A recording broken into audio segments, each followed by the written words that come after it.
right on to acceptance of minutes. I had one small edit. And that is to change, I think it says Greg Welsh to Craig Welsh for Brookings Housing Authority. Oh, and I just wondered who, are you note taker? No, Fred, are you note taker today? I think I'm supposed to be, but I have to leave early tonight, so. You can pass the baton. Yeah. Anybody you want to put the baton for me? I can take notes. Thank you, Colleen. Thank you. Anybody know Emily's last name? Dutton. Dutton? Dutton. I think that was left blank in the minutes too. I had a correction to the minutes. It's for the person for community engagement. It's Dr. Jagadish Shukla. The K was missing. So it was just a misspelling. And then something about Energy Advisory Committee.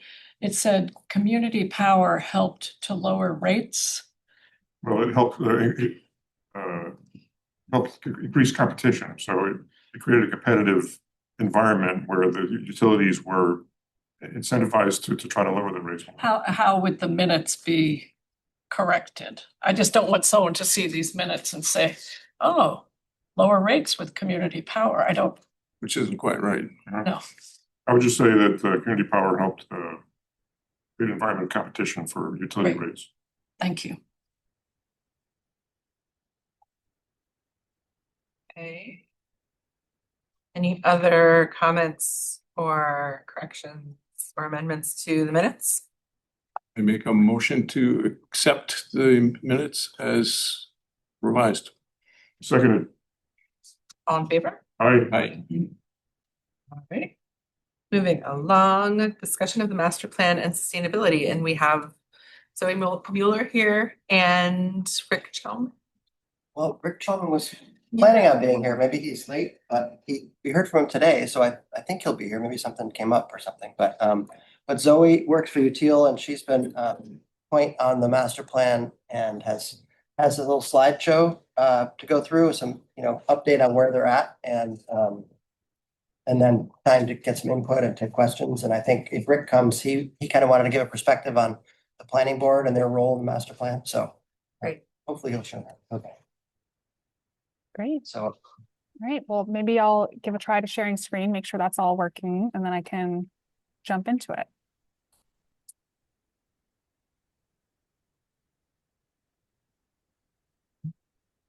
Kate, are you recording? Yes. Thanks for the reminder. All right. Everyone's seeing a Portsmouth Master Plan update slide? Yes. Excellent. All right. Let me just get so I can see your faces while I'm presenting here. Okay, great. All right. So I thought that as Peter pointed out, that we kind of give you essentially a 15-20 minute overview of kind of where we are in the process, where we're headed, kind of what the themes and directives are at this point, and then we can reserve most of our time together for discussion and Q&A and all of that. So I'll give you a sense of the purpose and the process, where we are in terms of the draft plan framework. That's kind of vision, values, goals, etc. And then I'll highlight some of the sort of spatial overview of kind of the framework that in terms of the spatial implications of those values, those goals, and also highlight a couple sort of sustainability related recommendations that I thought might be of interest to you all. I won't go through all of the granular written recommendations live with you, but we'll look forward to sharing those with you as a follow-up once we've had a couple more review cycles on those. So without further ado, I thought it'd be useful to just give you a sense of kind of big picture, what a master plan does. And it has a lot of value as sort of a vision document, as a strategic roadmap for the city, how you invest, and thinking also about how you guide land use and development. So private development, how that sort of moves forward in lockstep with public investment. It touches on a lot of different topics that themselves have kind of a whole panacea of things that, answer questions that need answered. And so there's a lot of there's kind of a handoff point where the comprehensive plan or the master plan is kind of setting a direction, establishing important relationships between topics, and then identifying the next step to kind of take that forward. And so to that end, it's important to clarify, we will talk about zoning, but this plan does not include a zoning rewrite. of any kind. We will not generate like detailed topic area or place specific plans. Those are often a follow-up, or we're picking up on plans that have already happened. So like climate action plan, something that we're picking up on. And then this is not like a directive as to the exact way that local resources will be spent, but we are going to talk about like priorities and the overall, values guiding investment. The other thing that's helpful to highlight is that, especially in the context of Portsmouth, you have so many great planning documents for each, lots of, individual places, but also specific topic areas. And so we really see this plan as an opportunity to connect the dots. So it's not kind of, starting from scratch and coming up with something altogether new. It's really about filling gaps, identifying where there is sort of a lull between two different plans that are establishing really clear frameworks, and also making sure that all of those plans are talking to one another, that the whole adds up to more than the sum of the parts. And so some of the gaps that we kind of identified right at the front end were really wanting to zero in on housing, see, how far we could get in terms of providing you with a really clear roadmap for next steps on housing, particularly recognizing affordability challenges that many people are experiencing in Portsmouth. Looking at your economy with a closer eye and thinking about how that links in with housing and mobility, and then looking at development patterns in urban form. And so that's really an important kind of precursor to zoning changes that might flow from some of the goals and values that are coming up in the master plan. And the other thing that we've kind of spatially been focusing on is how do we sort of emphasize and reinforce centers outside of downtown, and then strengthening the connections to your downtown. So that's kind of at the outset, this is kind of essentially the assignment that we gave ourselves after kind of having a more extended conversation with the city planning team. The next thing that's worth touching on, and then I'll dive into the actual sort of, what we're recommending, what we've come up with, is from a topic perspective, kind of what the master plan addresses. And so it really does address like the intersection of so many different topics. But there's kind of an increased focus on the 4 foundational topics that you see listed here: economy, housing, transportation and mobility, and land use and urban form, built form. And that's because those 4 are something that master plans are really powerful tools to affect change in those areas. And to affect the change in those areas in ways that are meaningful and are tying into all these other goals, where you really need to have those cross-cutting topics infusing the recommendations that are being made across economy, housing, mobility, and land use. And so that's where you see sustainability and resilience come in strong as something that's kind of an overarching cross-cutting topic that should show up in economy, in housing, in transportation and mobility, and in land use and built form. So it's not kind of a siloed topic on its own. It's really feeding into the whole framework.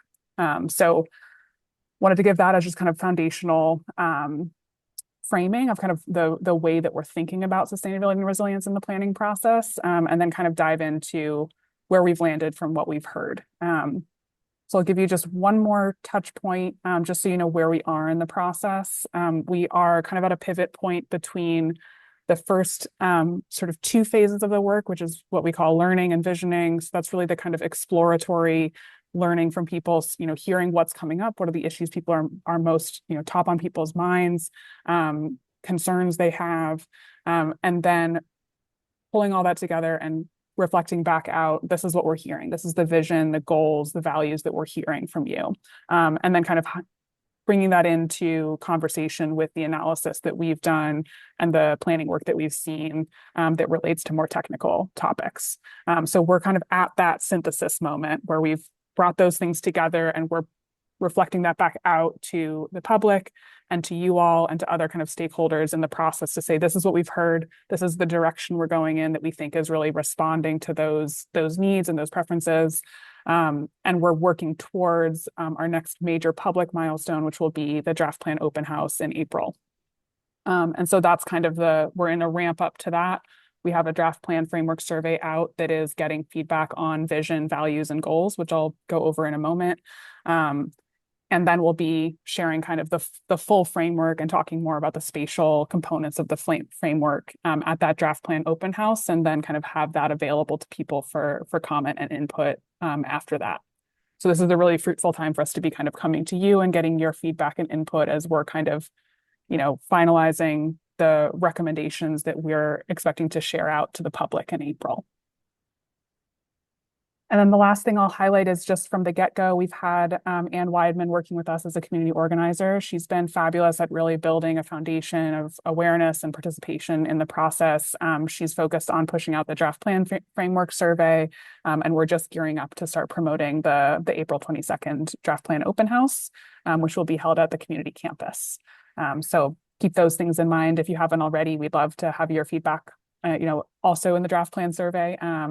Yeah, we'll look forward to pushing that information out and getting feedback from you and others kind of in this February, March timeframe as we're gearing up for that open house.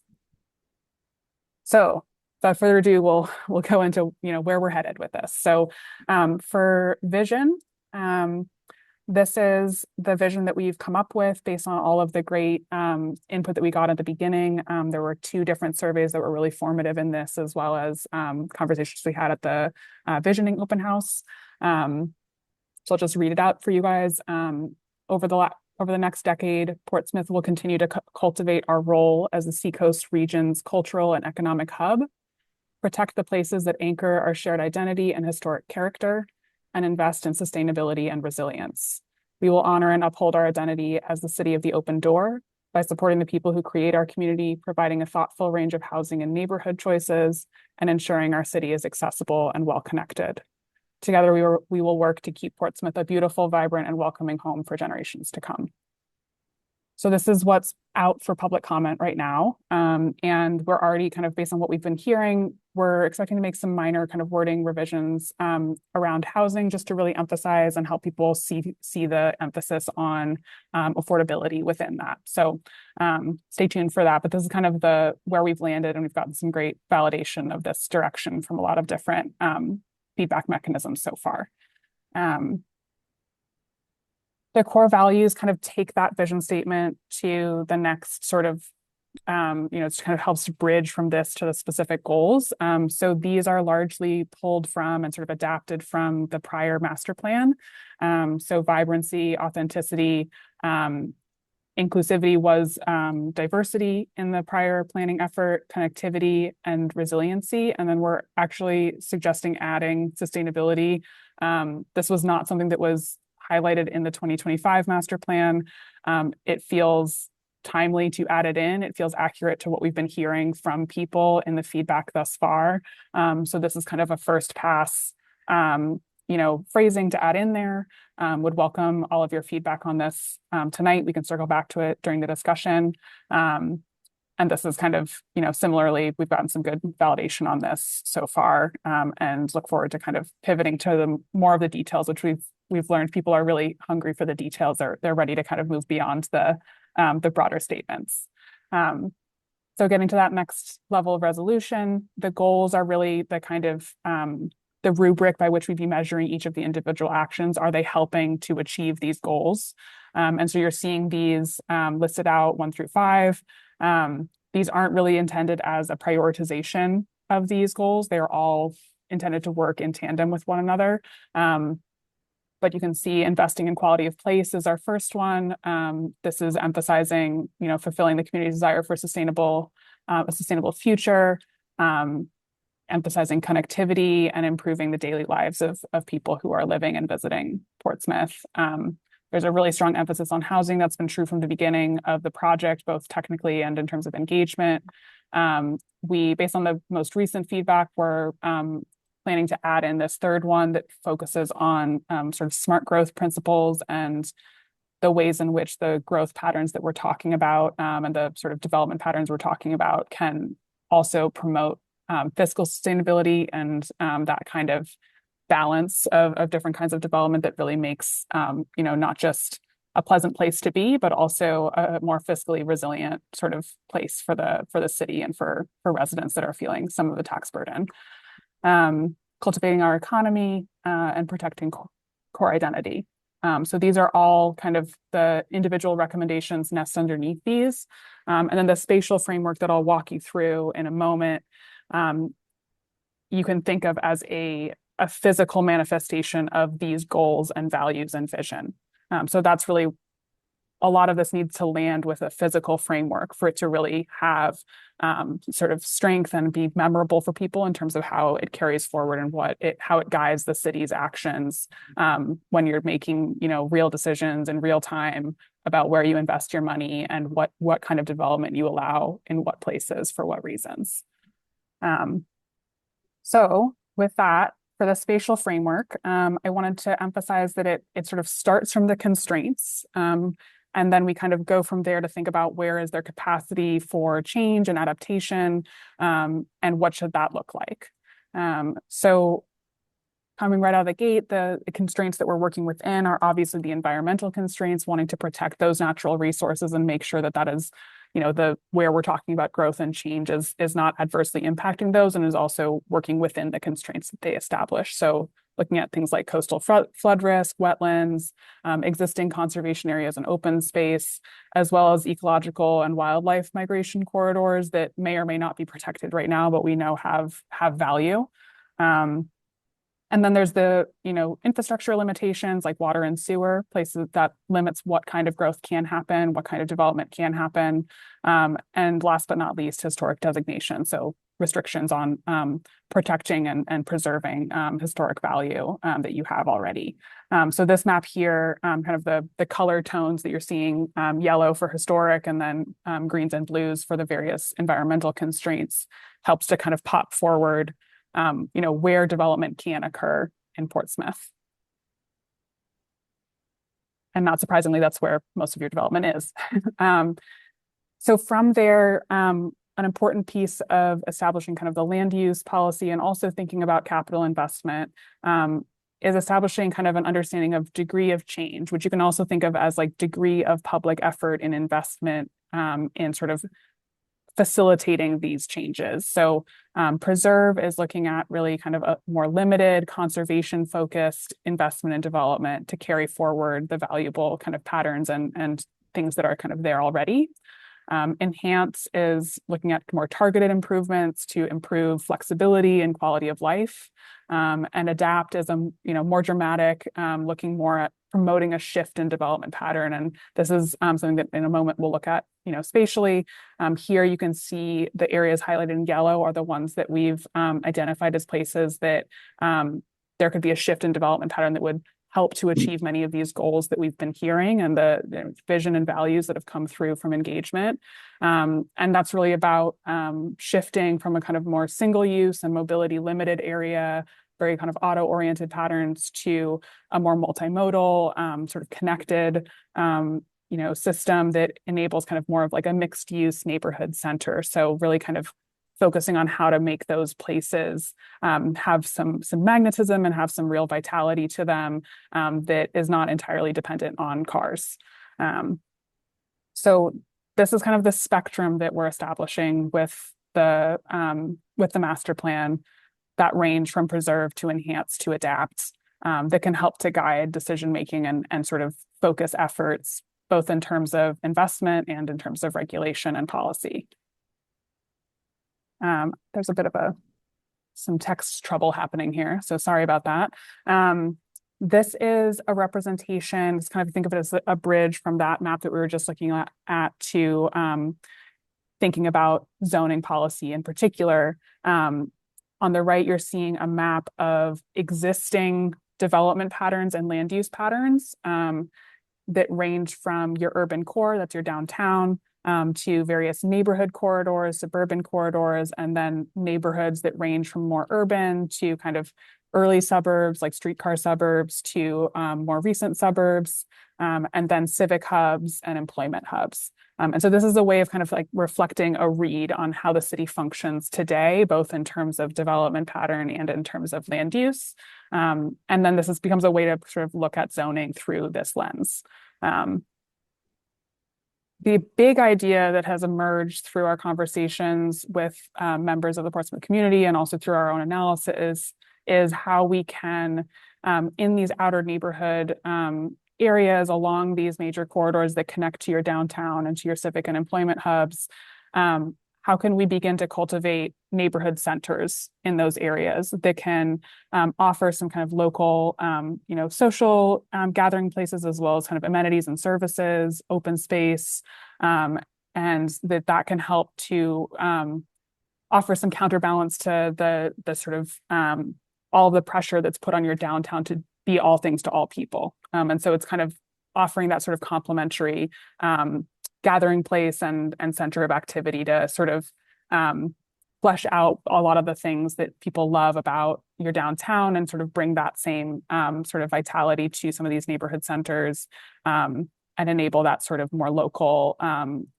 life to sort of quality of life for folks that are in the neighborhoods that surround these areas. And so to that end, sort of surrounding those, where we see an opportunity for those neighborhood centers, and many of which have already kind of started to organically occur in their own way, we have these adaptation focus areas, which you can kind of think of as like a catchment, like a little watershed around those neighborhood centers, to think about how we can help the pattern of those areas to adapt and sort of enable that way of living, and that sort of quality of life that we've heard from folks. So these kind of areas were each given a little bit of added focus and time from our team to think about how do we facilitate that shift in development pattern in those areas.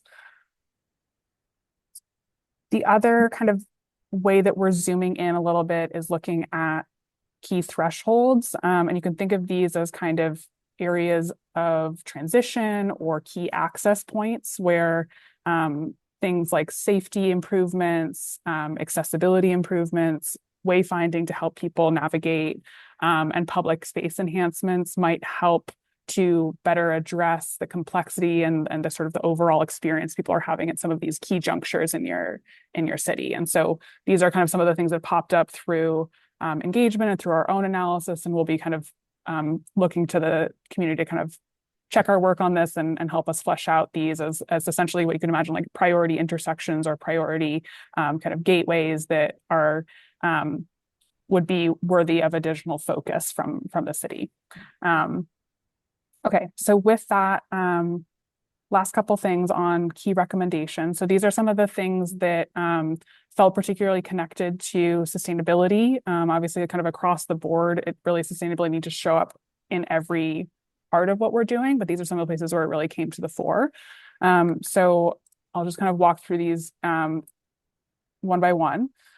So zoning can be a really helpful tool for resilience, which is sort of a close companion to sustainability, obviously. And so we're looking at ways that zoning in particular can help to manage high heat risk. And so what you're seeing here is, the areas of Portsmouth that experience the most heat severity in comparison with other parts of Portsmouth, not surprisingly, mostly on larger roads and areas with lots of paved area.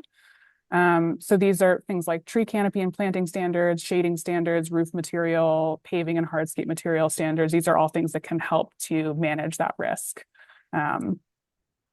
Similarly, we kind of did a zoom into coastal flood risk. You already have the extended flood hazard zone, which is already doing a lot of this work for you. And so we're kind of doing a little bit of a deep dive into that now to think about how this master plan can help set you up for continuing to build on that going forward, incorporating some of the work that the state is doing to really be as prepared as possible to manage the coastal flood risk that Portsmouth faces as a coastal community. A next sort of critical piece is really focusing on, mobility, on strengthening those alternatives to private vehicle use. Obviously, that's going to be part of the system of how people get around Portsmouth no matter what.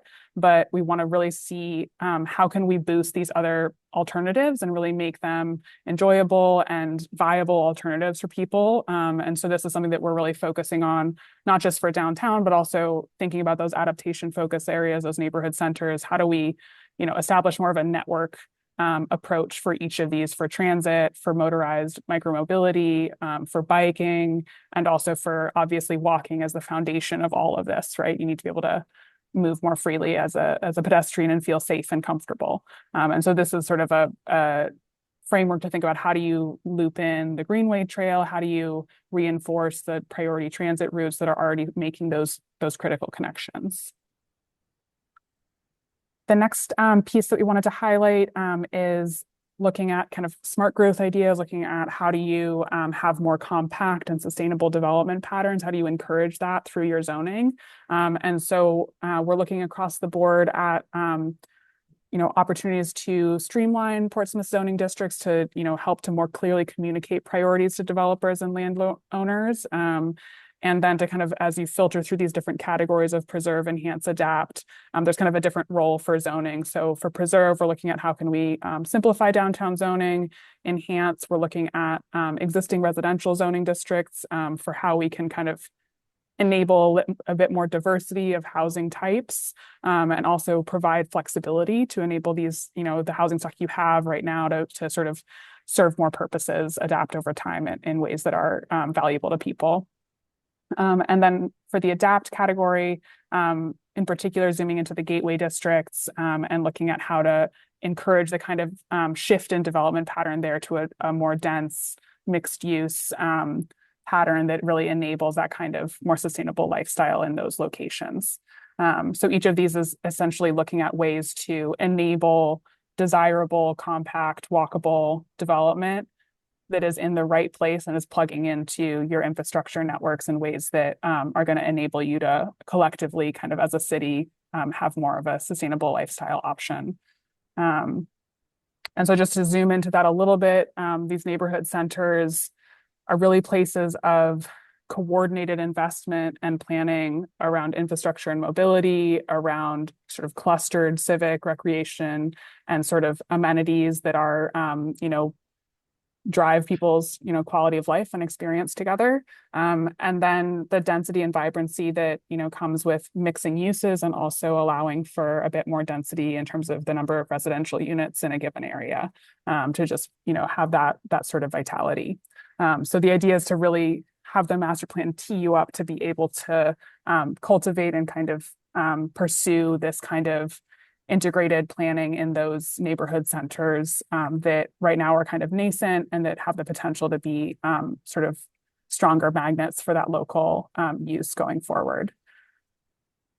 And so this is just kind of a first pass at, what are some of those, urban design and development principles that might guide the sort of philosophy or the approach to development in those areas. The gateway districts that were implemented in the city several years back are already doing a lot of this work. And so it's really a matter of building on that, fine-tuning things and really helping to sort of link the gateway districts themselves into a sort of more holistic planning framework that can help to boost and push forward the sort of public-private investment that needs to kind of be in lockstep with one another to bring this to life. So that's all I have for you. This is kind of like next step stuff, so we don't need to kind of dwell on this right now. We can return to it at the end of our discussion, but I wanted to kind of hear from you all, things that you're particularly interested in, questions you might have, feedback that you have for us. I'm happy to jump back to any of the things that I presented and give a little bit more detail on them and just kind of hear what you have to say. So I'll pause there. Thank you so much, Zoe. That was great.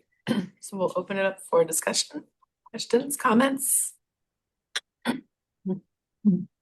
I think as the Sustainability Committee, I think we definitely are encouraged to see all the references to sustainability, the themes and the cross-cutting. We didn't hear a reference to the Climate Action Plan, and in that there's a very strong emphasis on mitigation and reduction of greenhouse gases as a city goal, and the City Council endorsed that plan. It also has a resilience aspect to it. It seems like from what you presented, which I think is great, the resilience is more clearly fleshed out, and I think a lot of the types of actions that would support mitigation, like alternative mobility, multimodal land use are there, but I wonder if that might be sharpened up a bit. Yeah, I think it perhaps it's something that the terminology I think is perhaps obscures the connection there. So it's maybe something we can sort of bring forward more clearly. I think a lot of the the questions about like how and where you invest and what kind of development pattern you're enabling really drives the choices that people have available to them and encourages people in one direction or another in terms of those private choices that add up to a big difference. And then there's the kind of the parallel, public choices about your own fleet, your own buildings, et cetera, that are kind of, a separate, like a parallel track, right, to that kind of overall mitigation and shift in mindset and the way we're living. For this committee, I think in looking at our website and some of the guidelines and materials we've got there, one of the ways we've approached the sustainability topic is really in addition to a future oriented. It also is a balancing of environment, economy, and equity. And I think you've got all blocks and the pieces there. But I think particularly, taking input from this committee, it's probably that might help sharpen the sustainability part of it that's in addition to resilience. Yeah, absolutely. That's a point well made. Yeah, I agree. Well, Effie? Yeah, thanks, Zoe. It was a great overview. One thing I saw was in the cross-cutting topics, there was a reference to public utilities, services, and facilities. I would make it more, following up on Bill's comment about mitigation, to somewhere be talking about renewable energy, the promotion and development in terms of zoning and land use and permitting in all those areas, to really hit hard with renewable energy. Yeah, this is a classic. One of the challenges of a master plan is sort of knowing the boundaries of what you can influence and what is sort of outside of the city's control. And I think that you landed on a really nice nexus of that, which is zoning, permitting, et cetera, is a very tangible way in which the city interacts with those issues, right? A lot of the, especially when it comes to the choices of private energy utilities, right? There's a limit to how much the city can directly influence that beyond kind of advocacy work. But I think that's a good nexus to key in on as something that the master plan can really highlight and push on. Colleen? Yes, wonderful presentation. This was just a really great overview. I don't know if it's necessarily something that needs to be captured in the master plan, but I would be interested in hearing your thoughts on it. Is regional connectivity. Like obviously Portsmouth is the center of the seacoast and kind of our section of this plot of land. And so obviously like the master plan is for us, but a lot of the people coming in, a lot of the people moving in and out, just has there been any discussion on how this relates to Dover, Durham, or Rochester? Yeah, it's a great question. I might tap in Peter to speak a little bit to this, but I think big picture, the master plan controls, what happens within your boundaries, but I think can be clear kind of intention set about those connections or those relationships, like what direction would you like to see that relationship move in? But it's definitely a more tenuous space. It's kind of along the lines of like the foundational topics here, like this is where the master plan is strongest as a tool for you. And it's weaker in advocating for these, but it still has a role to play. And so I think it's a similar thing. It's kind of like a communication document, but doesn't necessarily control decision-making. I think in some areas it might touch on are in the transportation areas, the Coast Transportation Network trying to bolster some of their routes that might go to Dover and other places. And on the greenhouse gas initiatives, we don't control where everybody goes in their car, but if we can get more communities on board, then might be able to make a difference. So we might be able to speak to those a little bit, but I think Zoe's right. It's really about what's inside our boundaries. Yeah, I figured it's just. Yeah, it's no one lives their life inside of a municipal boundary, right? It's all connected, right? But I think, yeah, it's recognizing what this tool can do. And I think it certainly can do some things. It's just, obviously is a more indirect space of you're trying to influence through storytelling and, enlisting mutual aid mindset, I think under the storytelling, and the regional topic, I think in addition to the regional transportation and a lot of the traffic here is generated outside the region coming in. It's really housing and transportation and the intersection of both of those. And there is the potential to contribute to Portsmouth's affordable housing by investing in coast. And I think even though the plan is a Portsmouth plan, at least as part of the storytelling, making that very, very clear that the opportunities as well as the challenges are presented by Portsmouth within the larger region. And then I think you just have to concentrate on really what Portsmouth can control and guide. But that context, I think, is really valuable.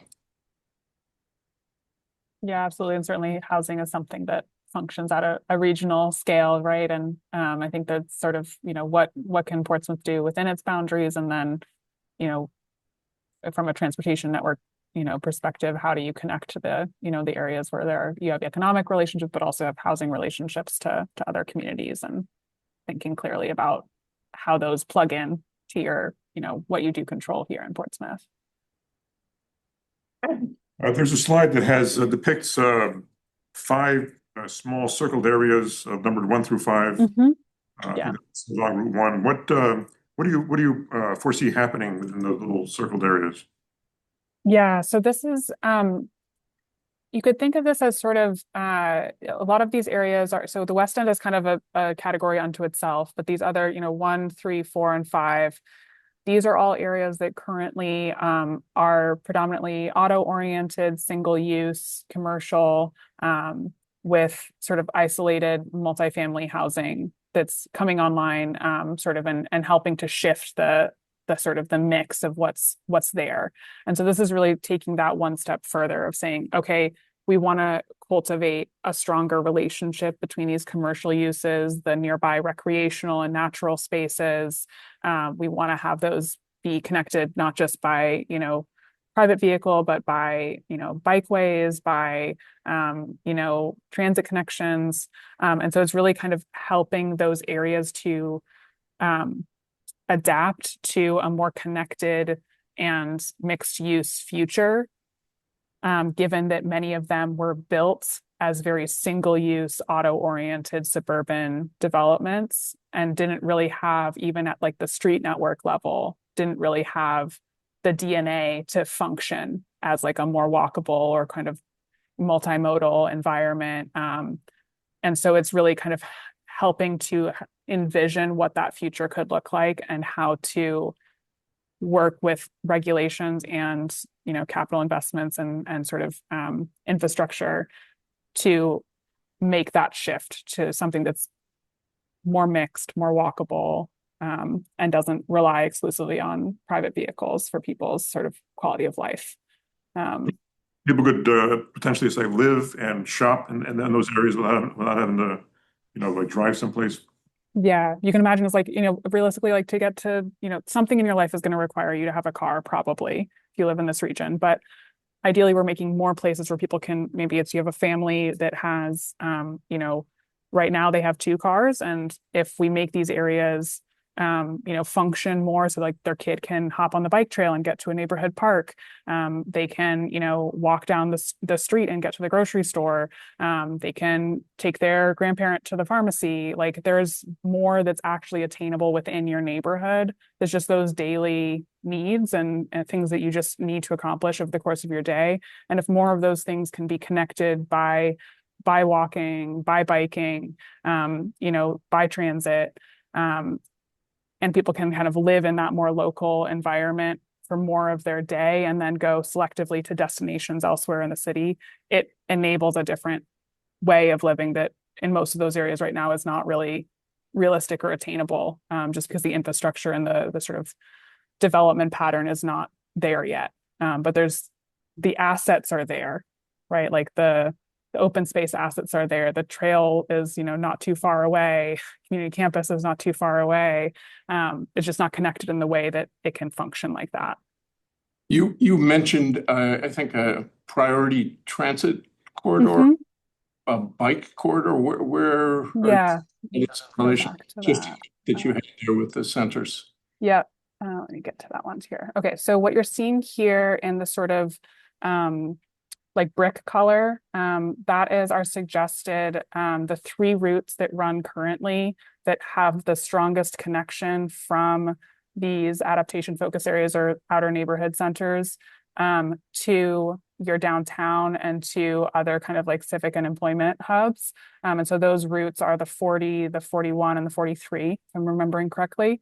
And so what we're suggesting in terms of the transit priority is to really reinforce those routes by, as resources are available to do it and, working closely with private, stakeholders as well as public funding sources to try and increase the frequency and the quality of those services as essentially like a more premium transit service within the overall network, because they have the potential to really be a strong connection to these outer neighborhood centers and to make it possible for people to live a little bit differently by virtue of having, a transit service that's more than every hour, that's something that's, every half hour, every 15 minutes, even maybe in the future, like that would be something that would make a big difference in the way that people could live their life.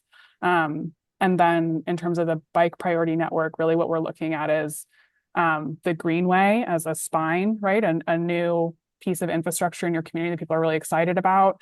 But that, there's kind of like a next tier of, getting that to sort of connect back out into all the neighborhoods to really adjust from, that's a railroad to that's a bike trail, right? And so I think the idea here is that we're mapping out where we see the greatest potential to make those links to the neighborhoods, the adaptation focus areas, and neighborhood centers that we're talking about, so that Greenway and recreational connections and maybe, commuter connections to an extent can be linked into and leveraging that Greenway as a sort of a spine that can, again, like open up a different way of living that right now is more nascent. That there's not as much of that. And the bike ped plan did a great job of kind of lifting up at the whole network level, what are some of these bike and pedestrian improvements that can help the city as a whole function, with that being like a more desirable and safe option for people. And then this is kind of like an overlay on top of that of, where there's kind of a more premium, experience that is really trying to link these neighborhood centers to amenities that are meaningful to them. I think this bumps up very nicely with some of the interests and initiatives of this committee. I mean, specifically this slide and the way you're describing it. The Sustainability Committee recommended, I think, 4 or 5 projects for the capital improvement plan. And one of those is a feasibility study of expanding public transit, multimodal transportation. And I think some of the early ideas are very much the same corridors, the 40, the 41, the 43. And I think particularly the slide before that you had on the neighborhood centers, I thought was really interesting, and that there are 4 of the 5 of those are on that Lafayette Road, Route 1, where the 40 runs, but then it terminates downtown. And then anyone wanting to go out to the other centers would have to transfer, I guess, to get to the 1 and the 2. And I think also the idea of connecting between the centers, I think, is very important, and is something the neighborhood committee has been very interested in, the role of public transit to connect between those centers.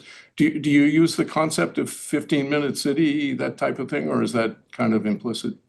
Yeah, I think it's sort of, there's a lot of different kind of, I think, there's a couple of different concepts that are kind of all linked together in sort of nuances of different philosophies, right? But that they're all kind of driving at the same thing. So I think smart growth is kind of a shorthand for a lot of those ideas that's maybe a little bit older.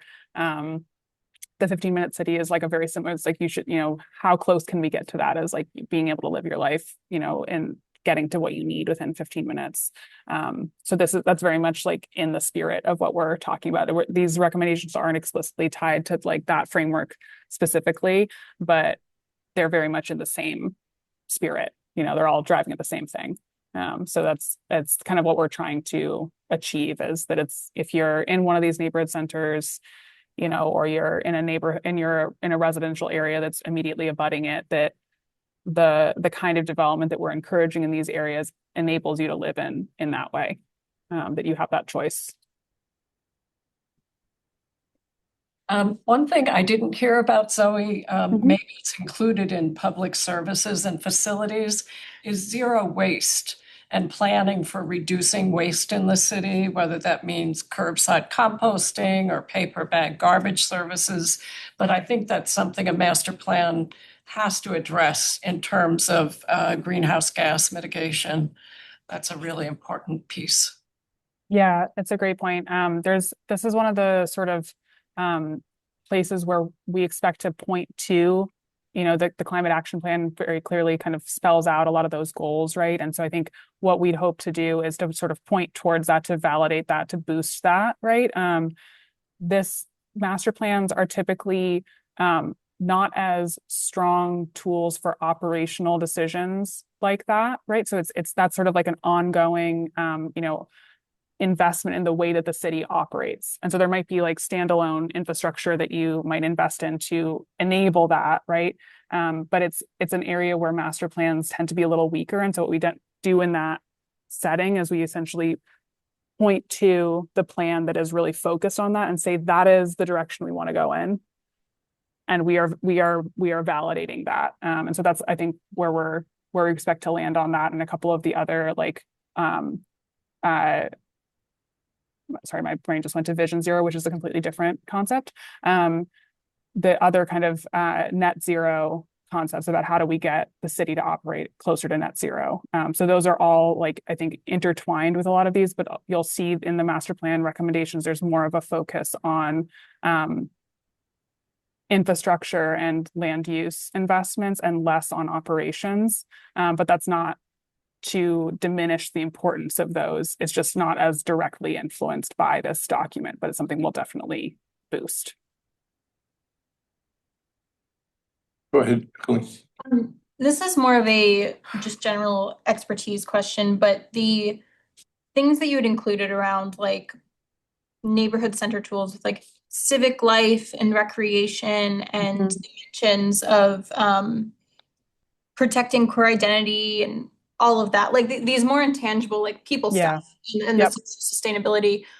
Have you seen in practice, or how have cities taken master plans that are using words like inclusive and connected and actually creating communities that have that kind of social glue and vibrancy?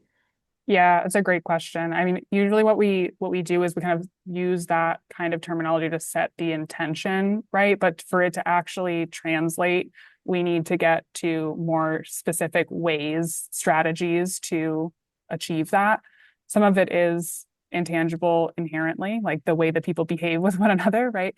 But some of the things that you'll see in, part of why we chose these areas is because they have some of that DNA already. So some of it's commercial, like grocery stores and pharmacies. That's the backbone of essential retail for a neighborhood to function, right? Humans need those things. But also almost all of these have a park, like a senior center, a community center, a school, one of these things that is kind of, civic infrastructure, right? It's something that is a gathering place. It's something the city has already invested in some way, or kind of a conservation entity or, public facing entity has invested in some way, that's functioning as that kind of community asset. And so that's a more tangible way that the master plan can be influential, is making sure that these neighborhood centers have some component of sort of gathering space, essentially, which could be, a park that is a public-private partnership. It could be a trail that's, connecting you to the Greenway. It could be the existing, senior center, community campus, but just kind of making that explicitly part of the neighborhood. That is part of the DNA of what makes the neighborhood function and makes this a meaningful neighborhood center for people. It's not just that it's a shopping district. There's something else in the mix. And so we're not in most cases going to be prescriptive about those, but we will like surface and sort of showcase what it could look like to really build on that. And what kinds of investments might help with that. And I think the delicacy here, and Peter, feel free to chime in on this, is right, we're all always working in a resource constrained context, right? So the city won't be able to deliver all of those things on their own, but by setting the intention and communicating really clearly about it, it's more possible to partner effectively with people who are also interested in doing those things, and get closer to kind of being able to incorporate those ideas into the neighborhood centers that we're talking about. I don't know, Peter, if you want to chime in or sort of qualify that in any way. Well, I think it's a lot like our greenhouse gas inventory, where we do an inventory for the municipality and we do an inventory for the community. Mhm. And the municipality can do certain things, and they really have to be the leader and show that these are the kind of things you have to do. But to get the community to do it, it's a challenge. You know, how do you get people to take on these things? How do you get people to reduce their greenhouse gas that they create in their daily life? And I guess that's the balance, is Yeah. how much of that can you spend money on to do it, and how much of it can you just lead by example? It's a little bit of that. I've got one more quick question, but I wanted to make sure everyone else has had a chance to add. I just wanted to get my my question on board. I was part of in the September public visioning. I asked the question, why is Portsmouth treating communications as a fundamental infrastructure, along the lines of roads and sewer and water, that sort of stuff, because communications is a constitutional foundation to how democracies work. Yep, So that's a great point. I'll pull this up. So I was really gratified to see communications added to Mhm. the values in the survey that, for the flash survey that just went out, the flash voting. So I was thinking I was making some progress on that conversation for getting communications as kind of a Mhm. value. And just wondering about your thoughts about how that might survive going forward in the planning process. Yeah, that's a great question. So right now, as we're drafting the recommendations, we are expecting to have some recommendations around internet and sort of, connectivity from that perspective, the kind of infrastructure that enables, rapid communication and, the way that we work today. That's tied in with the economic development recommendations. And then there's kind of, right now, we haven't really fleshed out an approach that's focused more on like residential. And that's mostly because we're presuming that the sort of the level of investment, and this is sort of, Peter, feel free to chime in here, because it's kind of like something that we haven't yet delivered to your doorstep in detail. So we can talk it through a little bit live, but essentially recognizing it's, the higher premium, connectivity infrastructure is going to be most realistic to implement when it's aligned to economic development and private sector sort of interests. And that might be a way to build out and sort of,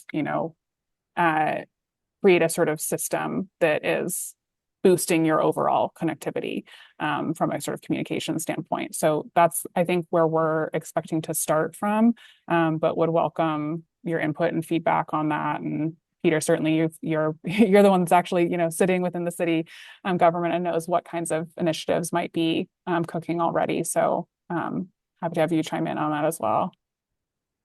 I don't have a lot to add. I think the Cable Commission is, looking at it. I think that's part of what they're thinking about, is how can communications go beyond just cable providers. Certainly encourage them to do that. And they're being encouraged to do that. And we're, I guess, right now just beginning to sort of tackle that a little bit. But there's sounds like there's a lot of value in it, but we haven't spent a lot of time on it. Nancy, Yeah, I think I was just gonna say, because I'm here representing the schools. We have our 3 elementary schools, one's in the north part of the city, one's in the south, one's in the center. So I don't see the schools mentioned in the plan at all, but certainly if you're trying to reach out to community members, families, young children, and then of course we have our high school and our middle school, but we won't forget our schools are a resource for that, correct? Yes, absolutely. We've been sort of off and on, at different, so there's kind of like rhythms to the engagement, right? So there's kind of a big flush of the visioning stage engagement. And we did sort of do some targeted outreach to try and connect with schools and make sure that what we had was like visioning comment cards, which is like, what do you love about Portsmouth? What's something that could change to make Portsmouth better? And so we did get some good sort of school age children providing input at that juncture in the project. And we're coming on to, as we're coming out of the holiday period where engagement is generally not people's primary focus, right? I think the timing is great to re-engage, while kids are still in school, before, summer break hits us, and really kind of offer up some of these questions that are, a little further along now, not just at the sort of more abstract, what do you want for the future? Because, I'm often struck by how many meetings I'm in where we're talking about a future for people who aren't in the room, right? And so I think it's really important to get young people weighing in and bringing their energy to the conversation. So would love to keep connecting with you on that. And it's something that as we're kind of going into this next phase of work, something that I've been talking about a lot with Anne. And so it's something we could definitely build up as we're going into this last phase of work. Thanks. And Zoe, I have a question too, kind of along those lines of the people that aren't in the room. So when we talk about inclusivity and accessibility, we're talking about trails, we're talking about biking and walking. Where is the guidance going to come from for disability access? Because and then also kind of to piggyback on my own question, how are we trying to balance disability access within our historic districts? Because historic districting is not often easily accessible for those folks who have mobility impairments. Yeah, that's a great question. Some of you who are more active in the space may know that Anne is part of the Access Navigators network. So she herself is quite sensitive to the questions of kind of how do you really get accessibility to really permeate beyond the sort of surface level. It is something that we're calling out in close connection with the like walkability and sort of intersection safety recommendations, because we know that's a huge stressor and a source of that restricts people's opportunities and people's frankly just their safety in navigating the world.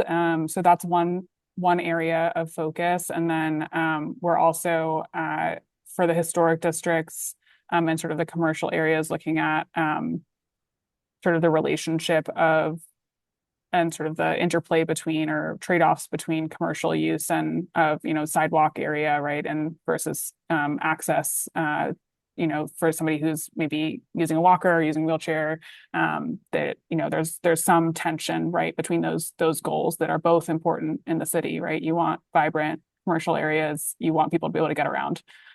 So I think we haven't yet I don't think we're going to be including like this intersection needs this thing, et cetera, that kind of level of detail. But what we do expect to do is highlight areas that have been identified from what people have shared with us, and from our own assessment as people who look closely at the safety of intersections, of how that is functioning for people that might have mobility impairments, and other kind of hearing, vision. So there's a focus on that, I think, within the like intersection safety work. But I think you raise an important part about the trails. We haven't really dug into that in detail. I think that ideally we're hearing, this may be something that we can highlight in the draft plan, the public open house workshop, and in kind of follow-ups from there, is really hearing from people like, where are the problem areas right now, right? There's kind of across the board, I'm sure, every single community in the US could do better. In a world of limited resources, it's really helpful to highlight where the sort of biggest problem areas are and how we can prioritize those so that we're having sort of expanding people's independence and accessibility from the places that'll have the most impact first. So that might be something that we could surface in this next phase of work. Yeah, and I think looking at Coast too, you know, are the users of Coast, are the reliant users of Coast in these conversations as well? You know, the folks that rely on that for transportation, not choose to use it because I don't want to drive my car because I love the planet people, but like the people that rely on it, is it meeting the user's needs? And, you know, so it just including those folks in the conversations because they're not generally the ones that have the time or resources to show up in these rooms. So I think I personally believe, you know, extending a hand specifically to those folks would go a long way in both planning and then also just, you know, respect and dignity for everyone who lives in our community.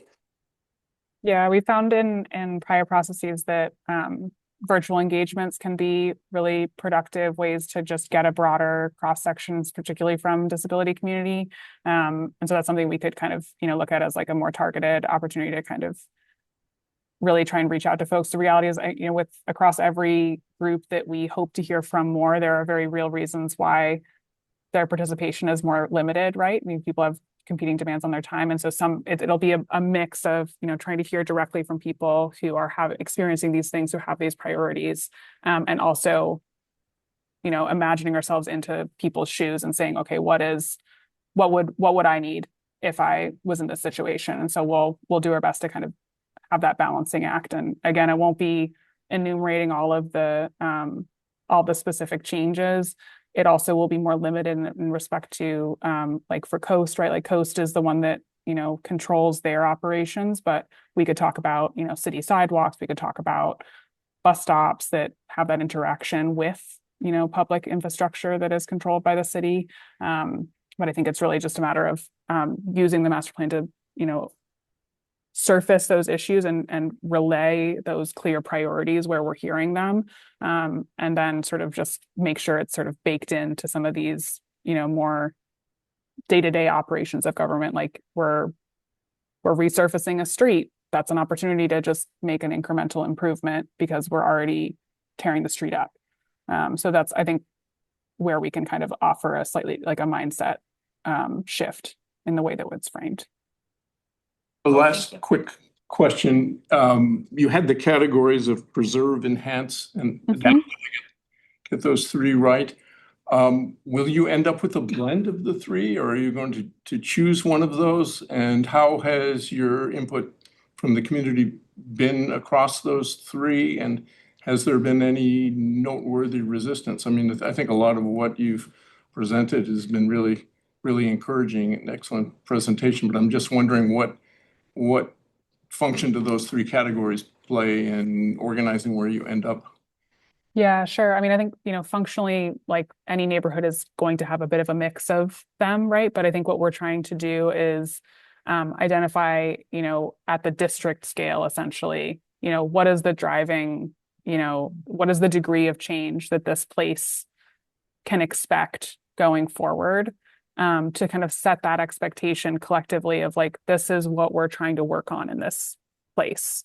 And so it's also calibrating kind of the level of planning, and the type of planning that's needed in different areas. And so it's not necessarily indicating, you know, who's getting more focus or, you know, who's getting more investment.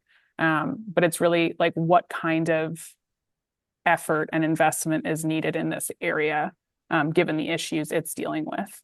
And so these are broad groups that we've put different parts of the city into that group. So the areas that you're seeing in, you know, the different tones of green and blue, and red here are all areas that for different reasons we're putting in the preserve category because either there's an ecological or there's a historical reason why that area needs to be more constrained in its future development. And so we're recognizing that as a constraint, and that means that the focus is more on preservation in those areas. In the areas that are in white, those are the areas that are enhanced. Those are places where there's a lot of good stuff happening. There's a strong pattern there. And it's really just like making targeted tweaks to really enable it to be its best. And And then the adapt is like there's bigger work to be done here to really bring out the ways that people want this area to function, and the role that this has to play in the city as a whole. And so that's kind of a different mindset in terms of the way that the work might happen in each of these places. Does that answer your question or not quite? That helps a lot. And again, thanks for all the great work on this so far. And if we can help you, support you as a committee as you go along, please let us know. Absolutely. Zoe, so Yes. good seeing you tonight and look at the program. I'd like to go way back up to the top if I'm trying to understand where it's really great to see that the master plan has sustainability. And I just had to do time as a resource. And I'm trying to formulate a question for you and maybe an assumption.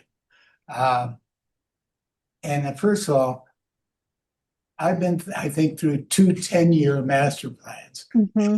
Is this a 10-year master plan? I think so. Is that right, Peter? Is that Yeah. your cadence? Yeah, so we say more or less. And so what I'm just wrestling with is time. Mm-hmm. Talking about valuable resource. And when I heard Jim talk about communications, things in my view are accelerating at a pace that is hard to keep track of them. Mm-hmm. I'm making an assumption. I just want to check. The fact that sustainability is now mentioned, I'm thinking there's an assumption that a lot of people are assuming that there's a time frame and an existential question here as to, all the planning in the world. If the tipping points come in some areas, then we're really in a new ballpark. Yeah. Yeah. And so I'm assuming that because you're younger than I am, I'm assuming that most of us are assuming underneath sustainability that there's a sense of urgency. Or is that my assumption only, or is that explicitly put out? Or do you even talk about that with people? Or is that just, we say, of course? Yeah, it's a good question. I mean, I think that it's kind of, right. Anybody who's doing planning work, right? We're all humans in the world too, right? And so there's what I would bring to the work, which is a sense of urgency. And then there's what this plan as a tool can do, right? And there's certain things that this plan is going to be able to do for you that can facilitate those changes, right? And so that's where I think we're really across all, I think sustainability is one dimension. There's also great urgency around the housing issue, right? There's a lot of pent up concern and negative impacts around housing. So a lot of the things that are in the master plan do have a sense of urgency.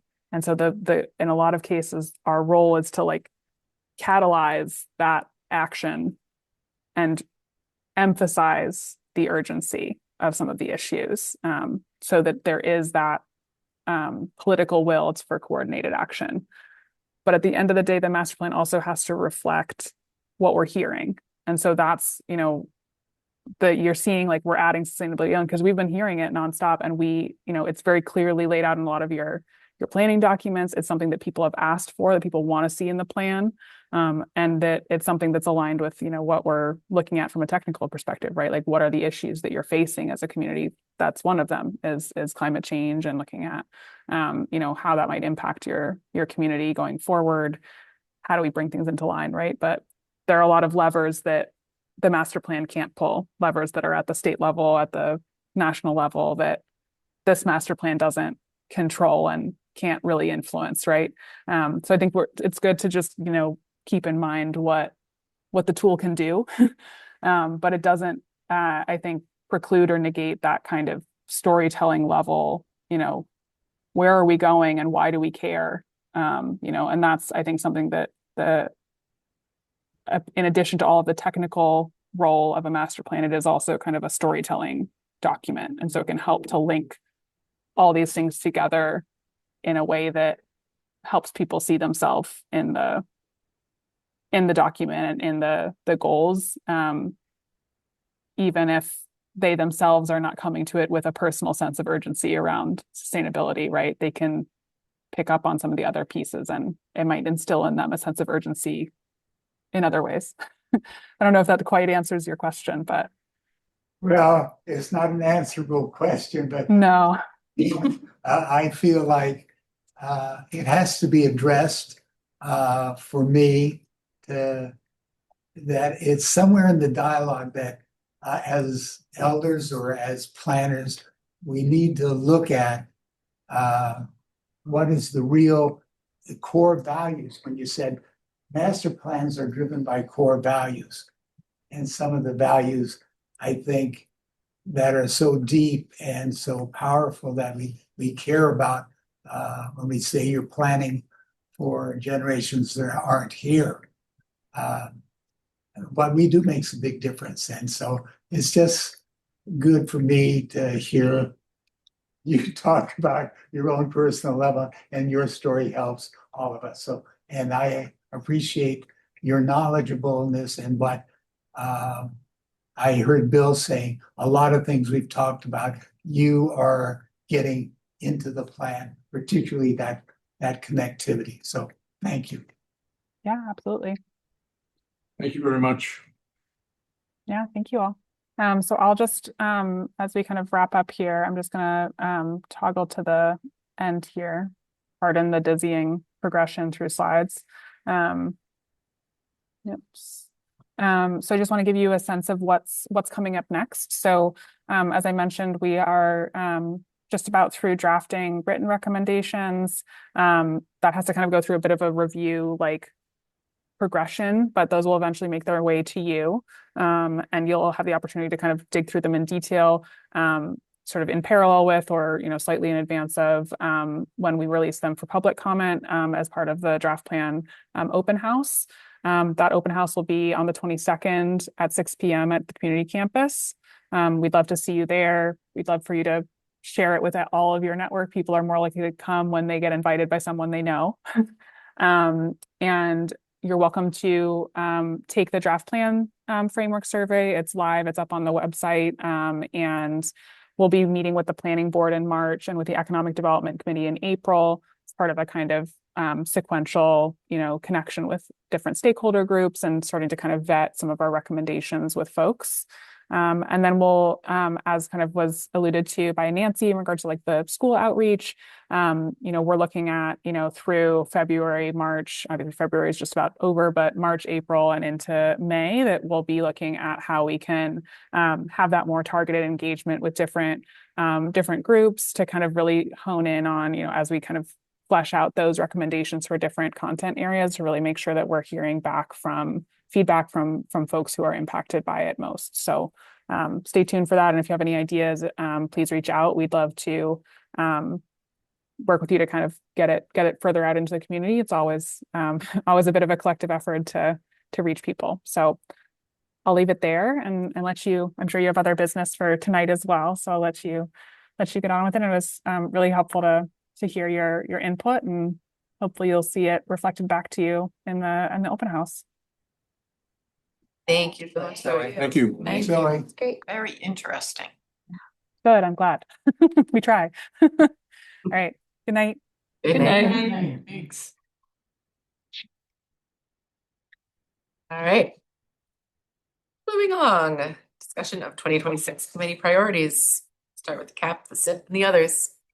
Okay, Fred and I wanted to make this a pretty significant item on the agenda, but I think we don't have a huge amount of time, and I think it's getting later. So I think what we'll do is make this the beginning of a discussion on this topic. But I think, like a lot of strategic planning, we don't want to talk about take the whole year talking about priorities for the year. So I think what we'd like to do is try to keep this fairly crisp, maybe step back a bit. I mean, we have concentrated quite a bit on the CAP and the CIP, and I think those are going to be significant building blocks of the priorities for 2026, but maybe just to start by asking a bigger picture question. And I know from doing a lot of strategic planning, sometimes this is like scratching the chalkboard with your fingernails.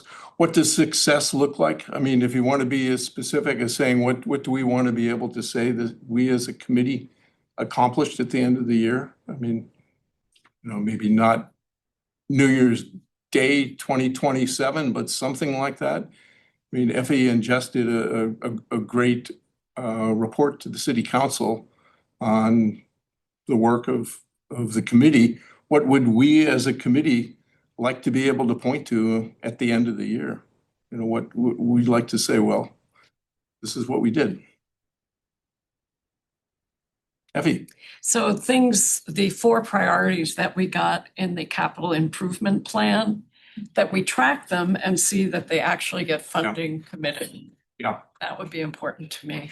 Yep. Because that's the next phase for those. And that's a level of specificity. We also spend a lot of time on the cap, but the CIP is like specific step on the cap. How about other folks?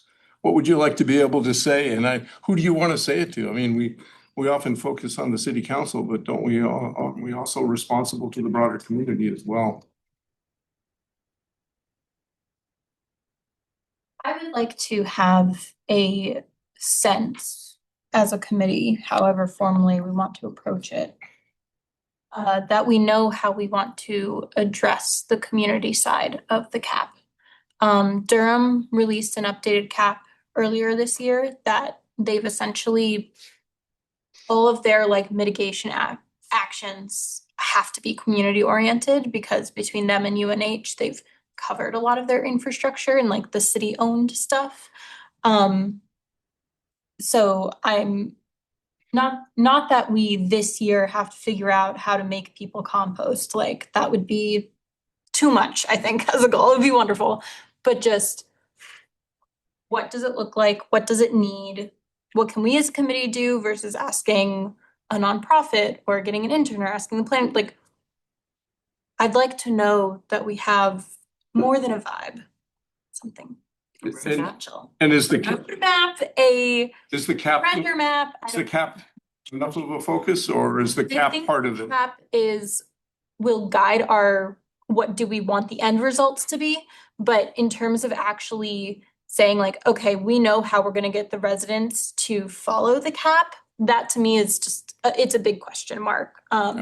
And also because if we go through that process and we realize that as a committee, we don't have the resources for it, I think then a question would be how do we get the resources for it? Yeah. Close the gap between residents and the cap. Yeah, that's many rhyming. Let's go with Reduce the that. gap of the cap. Reduce the gap of the cap. That would be great. Yeah. I think we could choose priorities as a committee for Yeah. what we want to see community members doing. And you mentioned composting. So, one thing the Seacoast Climate Action Now group did is we made signs working with the city for the compost bin out at the city yard and publicized it, but that only goes so far. Right. So maybe we could find funding for a pilot project at multi-unit housing to have compost bins and see what kind of usage they get. Yeah. and Yeah. what, I mean, these are coverage. both our articulation of priorities. I mean, one is looking at the cap, we should prioritize the community side. Mhm. The other is the CIP and tracking the 4 recommendations for the CIP and maybe developing the next cycle of those. That's a subset of the cap. Any other thoughts on where we and I want to focus? that composting was the priority. Sure, but that was just level an of example. specificity Yeah. would be Right. important. Yeah. To pick priorities. Yeah. I mean, the community as opposed to, let's say, the municipal side of it, which is important as well, but maybe Yeah. as we only have so much time, there's Well, only so many of us, Yeah. where do we want to put our effort? and particularly, I feel like the CIP process last year went well, and that can continue to be a lever we push for the municipal side of the cap.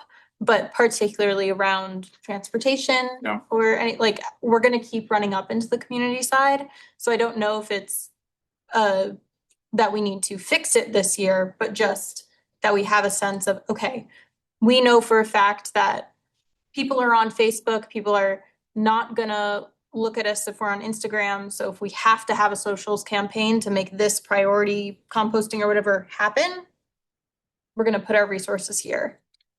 I mean, where this is heading is really, first, what do we want to accomplish? I mean, looking at the next year, where do we want to put our energy? You know, what actions do we want to take? And then finally, what are the actions the committee and individual members, individually or in pairs or partners or groups, want to get going on? And I think if we can get through those three questions, this meeting and the next meeting, then we can say, okay, this is our sort of point of reference, and we're going to work from that. We can adapt it as we go. How about other folks on what we would like to be able to report back on? I mean, clearly, let's say if we did another report back to the council and to the community, we could have something to say about the community part of the CAP, and we could have something to say about the CIP recommendations, because we made recommendations. Those recommendations are a mix of community and city. I think probably the most specific ones are the city ones, but the extend public transit involves the city, but it's also much broader. Sure. Other thoughts on things? And I think our guests can jump in as well. Tyler, you always have something to say. Cars, 2026 priority. Oh, cars. Cars. Tyler. Okay. Well, I think the more nuanced and politically correct version Sure. of that is ensuring that the committee makes a strong connection between transportation, specifically cars, and sustainability. It's often lost in the public sphere. We're on it. And I think you are. Yeah. Right. I'm here to encourage it. Yeah. Well, Other thoughts? I'll just say I love that you brought that up, Colleen, about Thank you. tackling the community side, because that's something that we have struggled to think about. How do we even start there?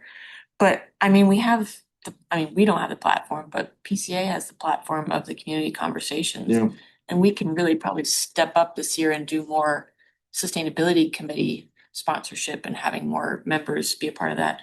But would it help to like have a year of just community action themed community conversations, where it really kind of drills down on that community side of the CAP, and like we try to reach beyond the library, we try to go to different spaces and do different, like the community campus or the rec department, and like do stuff around that? Well, these are all, I mean, as we start to focus in on priorities, these are all actions and tools. I mean, one is community engagement, partnering with PCA, Seacoast, CAN, or others. Another is the CIP, developing projects for that. And another that we haven't mentioned yet is Colleen's table about liaisons and outreach to not only other committees, but stakeholder groups. I mean, all those are things that we can be working on, and we do that without really naming it. Yeah, and I feel strongly that the work with the community, we look at the CAP and figure out what priorities and what things are feasible to do with the community. That's where we start. Because I feel like public awareness events, whether they're community conversations or otherwise, often kind of fall flat because they don't really have defined objectives. Yeah. And an event is held and you may get a good audience or not. And what's the result of it? I think when we've done, I don't know, like 10 community conversations, and I think the last several, I think the Sustainability Committee was included as a co-sponsor. I mean, there's so much overlap between the groups, but I think many of those were geared toward providing input to the CAP. So now we have a CAP. Yeah. So then we can maybe shape the next ones around implementing. so like in your mind, the order of operations is pick one or two community-driven CAP items, make community engagement plans on those items and have those be the committee goals, as opposed to doing like a communications analysis as its own goal and then using that to support next year or in the second half of this year, picking one or two priorities and going forward with them. I think we Like, got into that. I think it's the I first. think we got, Colleen, I think we got into that a little bit a couple of meetings ago. Yeah, no. Ends and means, and I think But I think you can do both in parallel, like the AB email, newsletter list, like, I think that we could develop, so in newsletters and stuff like that, you can send out one worded this way and one worded this way, and you can see who gets more clicks Oh. in okay. these. Yeah. So I think that, we don't have to necessarily divide. I really like that idea, and I think we can join them together by doing that and saying like, okay, here's our composting campaign, and we're gonna do it through these platforms and see what engagement we're gonna hear. And then we're gonna do the light bulb campaign, I'm making this up, and do it in forums and playgrounds and parks or something like that. And then, so that you are still pushing data out, because people need so much repetition to ingest and, and just not delay, right? You can do something imperfectly and be like, well, that wasn't the location to talk to these people. But then you can take that already created set of, materials and stuff like that and put it into the space where it was successful. So I don't know that they need to be separated, because I Yeah, think that's what you're saying, that like, should we makes sense. test it and then implement it? I think we can test while implementing. Okay, yeah. I have an idea. Because the sustainability fair has been so successful, it'd be good to start thinking about what you want to promote. You want to promote at the sustainability fair, because it's a good opportunity. You're going to reach a lot of people. A lot of them are already on board, but still numbers are there. So I don't know if you've already thought about that, but Yeah, no, I think that's a good point. I think it's March 12th. I think there's a PCA.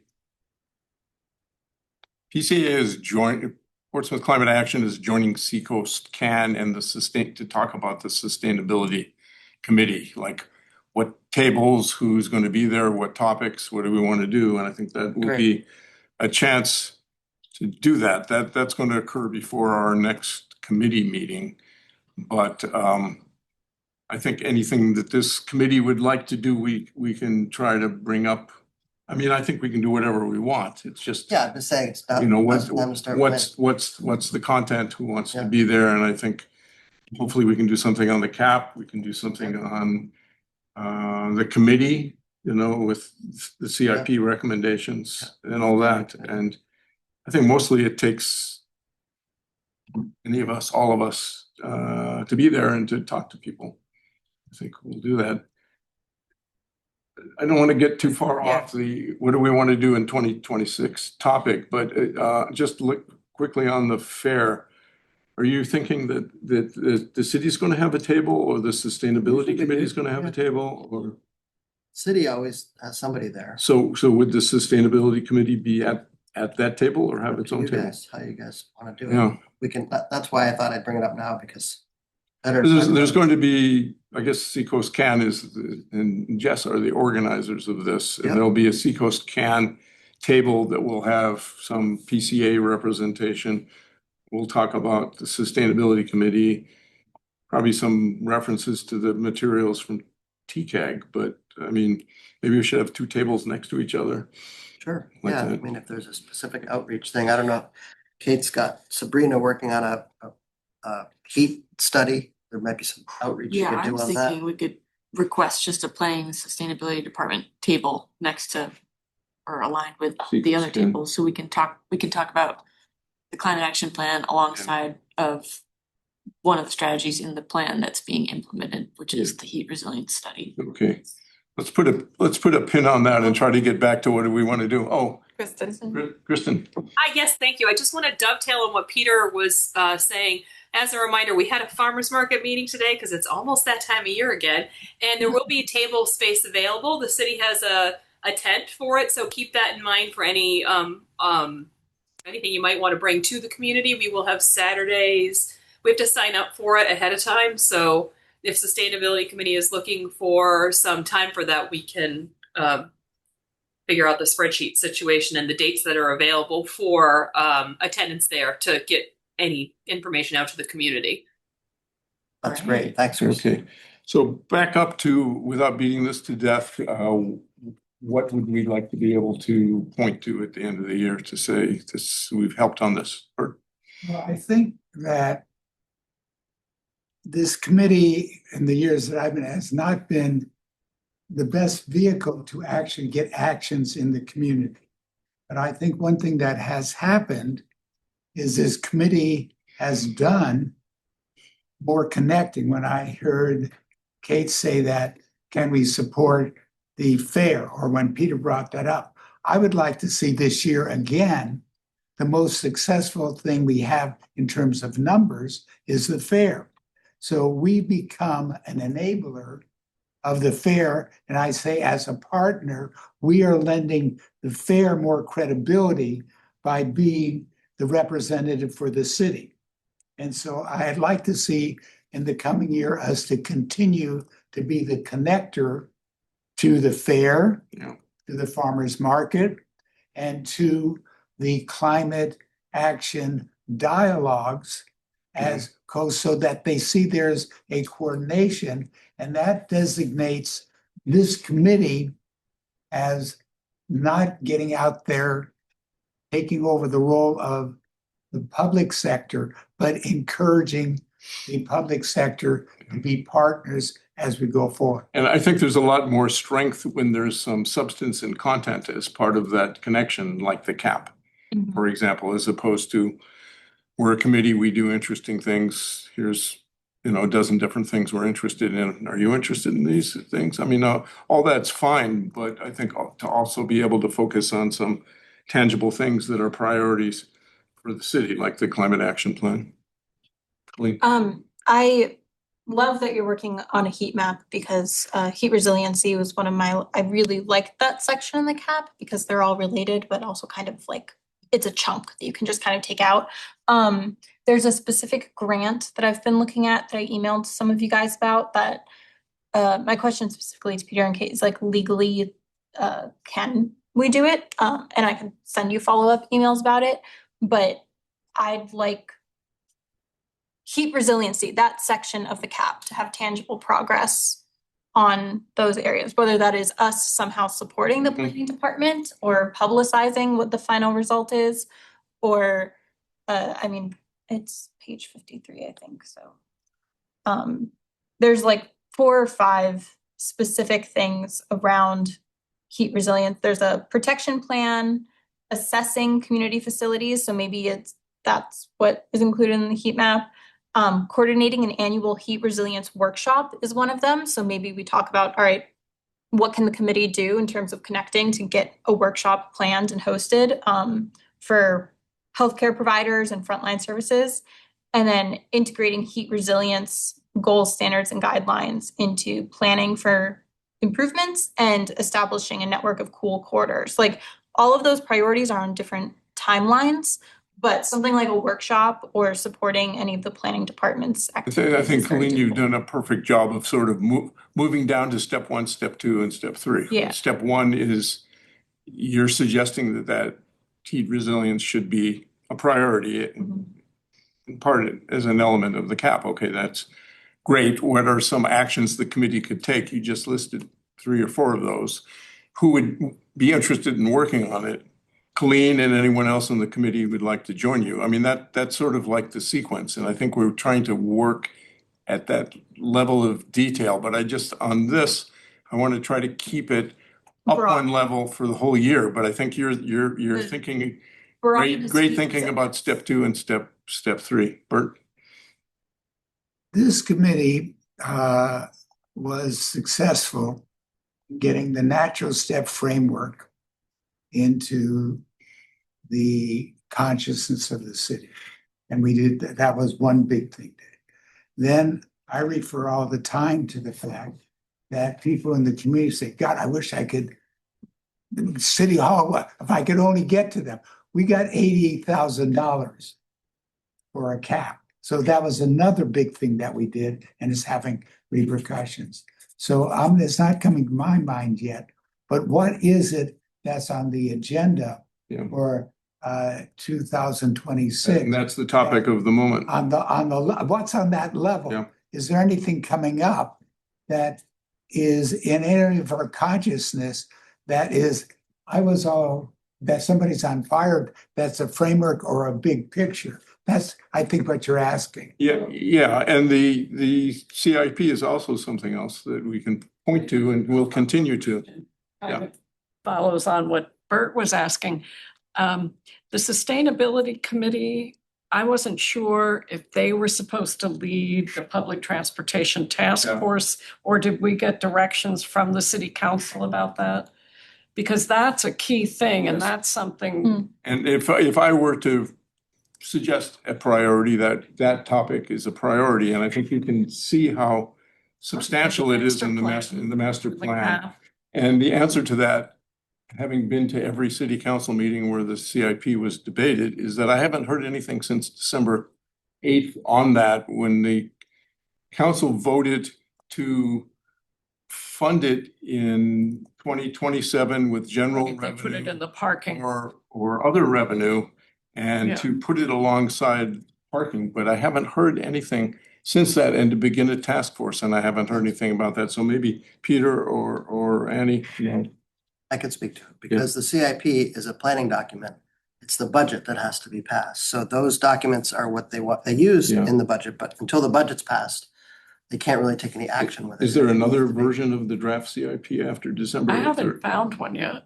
Is that still? No, the CIP is done. They've adopted it, but then that gets adopted in the budget. Yeah. So the CIP doesn't fund anything. The council hasn't said allot that money. The council said, this is what a planning document, this is what we'd Yeah. like to put in the budget. And then when they approve the budget, then it will be approved. Then they'll start taking those steps that you're talking about. But is there a final CIP that's? Yeah, was there a final CIP after the city council voted? Because I looked on the Yeah. CIP page, I didn't Yeah, find it's on the one. CIP page. Okay, It is. and it just says this is the final one and you're moving forward on the budget part of it. So then when the budget will be put together, the budget Yeah. and when the council votes on the budget, those CIP items will either get amended, adopted, or removed. But typically It'd be they great to adopt. have a link in the minutes for that. Amended, adopted, changed, taken out, Yep. delayed. All those things happen. But one thing that was unclear about that was the relationship between the $3 million parking activity and the much smaller transportation. Yes. And is that I agree. something that's clarified in the I CIP? think that's something that needs to be clarified. Maybe it'll be clarified in the budget, but it'll certainly be clarified when the action Okay. starts happening. That's helpful. So I think we've got a lot of things that just as beginning, and we'll pick this up again at the next meeting, of things that we as a committee would like to Oh, focus on next year. Effie? One thing from last year that I wanted to report on is, well, it was actually just passed by the council at their February 17th meeting, the solar zoning amendments that we have been working on for years. So I wanted this committee to know that. And what it is mostly recommendations adapted from SoulSmart, a national organization that the planning department worked with for many months. And I know the planning department, particularly Jillian Harris, spent a lot of time on this. Mostly it has an addition to the sustainability objectives, citing solar. And it has accessory uses for roof-mounted and ground-mounted solar energy systems, has definitions. And to the table of uses in zoning, which people might not be so familiar with, but it lists all the zones in the city. And then it has whether ground-mounted solar energy systems are as a conditional use. So that's progress, and I just wanted the committee to know that, because that's the kind of thing I would like to be able to report more about that at the end of next year. So at the next meeting, I think what I'll try to do is just summarize the 5 or 6 things we've just tagged as potential priorities for the committee, and we'll pick up on that and refine it and just say this is starting point. And then we can start talking about next steps on that and actions. One thing I wanted to get to, and I mentioned to Annie, is the council's goals Yep, council's goals. on that, because you gave a really great presentation at, I don't know if it was the January meeting on committee coordination. And it seemed like the rest of the council agreed on how important that was and how that might occur, and that the fact that the council has set out a new set of goals would be very helpful for the coordination. Yep. I am hoping for a report back at our next meeting as to what, because the council isn't going to own the system or the community, it's something that kind of went, from my understanding, to city staff to say like, okay, well, these are some avenues, these are some ways that we could facilitate that. So yes, there was interest, there was support, but there wasn't a tangible communication plan set up. And then as far as getting the goals out, I thought they would have, but apparently they didn't. So I think They that should have that somewhere though. I thought it was in a city council. They were in a packet. I don't know. I haven't looked on I the saw city council Yeah, I page, saw but them they're somewhere. out.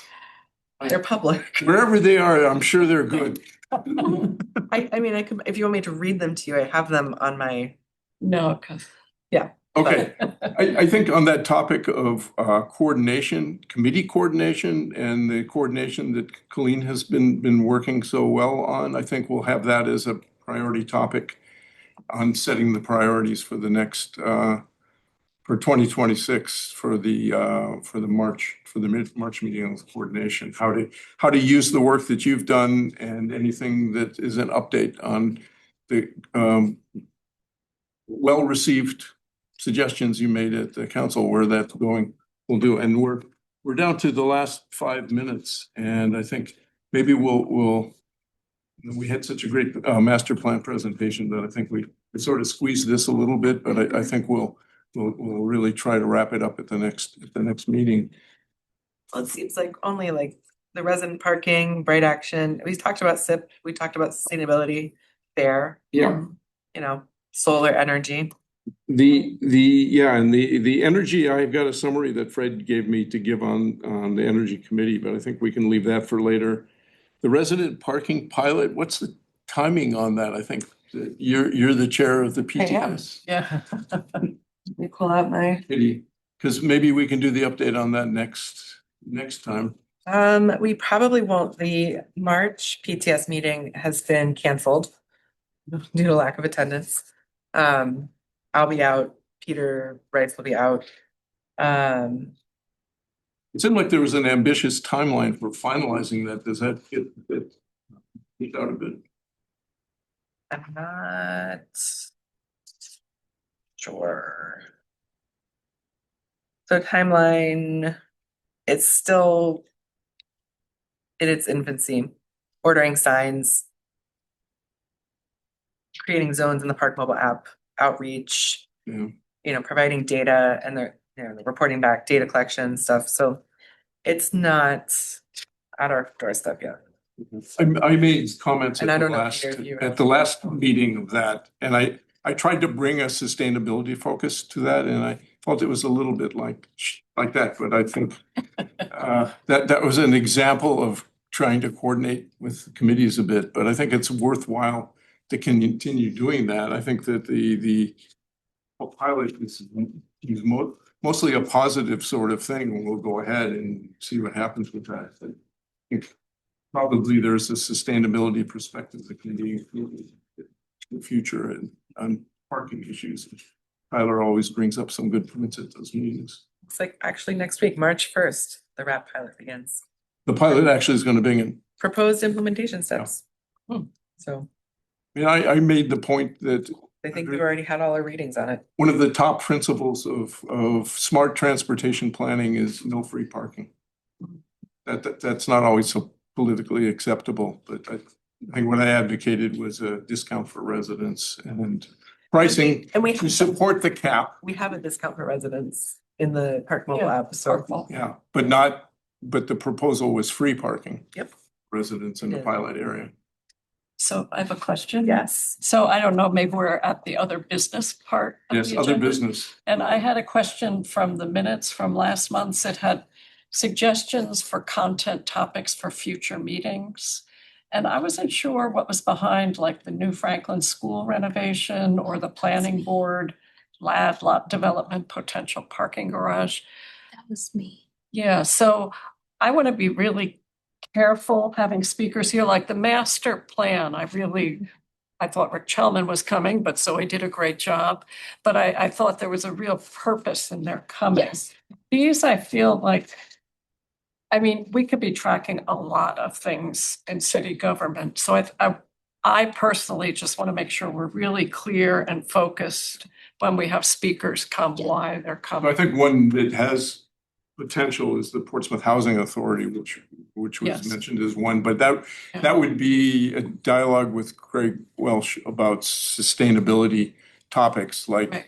energy and transportation and affordability. Going forward, so I mean, that would really be anchored with sustainability, but I think any of the other ones could be as well, but I think Yeah. we have to play that out. I mean, definitely we want to be intentional with it because obviously it takes a lot of committee time we would Yeah. use. So absolutely correct on that. Those are just topics that those are things that I was noticing as major conversations that I wanted either for the sustainability committee, like tonight, to be able to give input Yeah. on. Right. And I wasn't confident that just saying that sending one of us to those meetings would be sufficient. I was like, how can we get us in the process? I don't know if bringing them to our committee meeting is the best use of our time or theirs, but as the New Franklin stuff moves forward, how do we be involved in that? Right. Yeah. And I liked when we had the coast person come. I liked having them like being like, okay, this is our space to talk about sustainability within this topic. I think probably going forward on any of those, and I think they're probably all have great potential. Sure. Maybe for you or anyone else that wants to propose something like that, maybe think it through a little bit, how it would fit in to the topic. We can talk about it initially Yeah. and then decide if it's worth scheduling a visitor. And we've done that before. We did it with the New Hampshire CAP. We did it with Yeah. the EV school buses. The master plan was perfect, great timing. So, if we can do that sort of thing in the future. Yeah, and just build the intention Yeah. into it. And I think the parking one could be a really good one as well. Yeah. But, okay, I think back to, Your city council goals are right, if you go to the city homepage under government, city council, right at the bottom. There, They're there. Oh, yeah. They're right there. they're right below all of our smiling faces.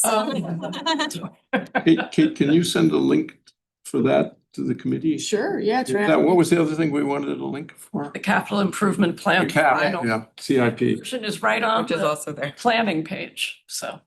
and CIP, yeah, if we can get that. Oh, yeah. So throw it back to the facilitator. Well, can I just quickly, we skipped over Bright Action. I just want to confirm, because I had to tell Lisa. Yes, I do have that. Gonna stop funding. Yeah, Um, this is from Fred, who I think maybe, is Fred the chair of the Seacoast CAN now? Anyway, from Fred, who brought it up at the Seacoast CAN meeting, they were not able to fund. do fundraiser. Okay. And they were not interested in soliciting members that are using it, but that they are interested in trying some of the other tools that are the available tools, Free. just to explore that. So that's something that we can consider. Because I think when this committee and Seacoast CAN and all, Effie, and Jess, I think we're looking at different platforms. There were other platforms as well that maybe didn't have all the power of Bright Action, but that, yeah, so Seacoast CAN isn't able to fund it or fundraise. Yeah, see, what I feel about Bright Action, and I feel bad because I was the one that really promoted it in the beginning. But behavior change is really hard. And, Yeah. you know, we get people to sign up and that's all that happens. And now it's just stalled at what, 104 for a long time. And that's no one's fault. That's not casting. Fortunately, there's behavior change for the cap and everything else as well. But It's I really think fun. there's a lesson there for us Yeah. that, you know, to change behavior in the community is going to take, you know, environmental cues and repeated dosages. I'm sorry, I work in public health. Incentives. Incentives, you know. Carrots and sticks. So, yeah, so I do think it makes sense to not continue with Bright Action, but that's my opinion. And if we need a bigger discussion, maybe I missed that last month. Well, I think it's always gonna be open to sign back up pretty easily and maintain our account if we ever get funding again. So if it ends up being a budget line item that we wanna try to go for in the CIP for like 10 years of funding of Bright Action, like that's always an option I think we can pursue So if do we you- wanna go back into do it. you mean someone could go on Bright Action even after we stop paying? I don't think so. No. They'll- No, Okay. but they'll maintain our account and the households and the user accounts on file. I think probably it's worth exploring some of the other options in case that's something the committee wants to encourage and to communicate with the people who've signed up. I mean, there should be some communication with the 104 Yeah. people who signed up that were unable to continue it. Thank you for your interest. We'll let you know. We'd like Well, to And that encourage is similar with things. what Colleen was interested in, Yeah. was community contacts. Yeah. Yeah. How we do that. I mean, we had a community climate conversation on that Kate, you worked really hard for and, you know, publicized and all the activity and it's hard. It is, yeah. very hard. People don't wanna spend that time, precious time at night talking about that stuff. Should we close facilitator? Well, so in other business, Bert, I mean, do you have other business? And Before then, we close, I just Yes. like you to always make sure we have next month's But I was- facilitator and and here's what I propose. I think the chairs should be the facilitators. Because you're planning the agenda. And most other committees that I'm on, the chairs run the agenda.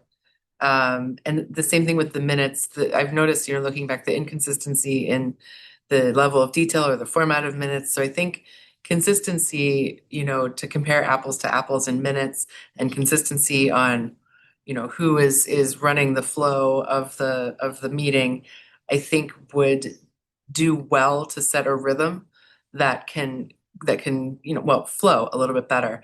I think it might be fun to go around and have everyone propose a different opening question every meeting, but I think the cadence, and I think, you know, because you came to me and you're like, all right, there's 45 minutes here and there's that, it should just be yours. I don't think that I think the chair should be the one running the meeting, and I think there should be a dedicated note taker so that it's not a confusion like today with Colleen having to pinch hit.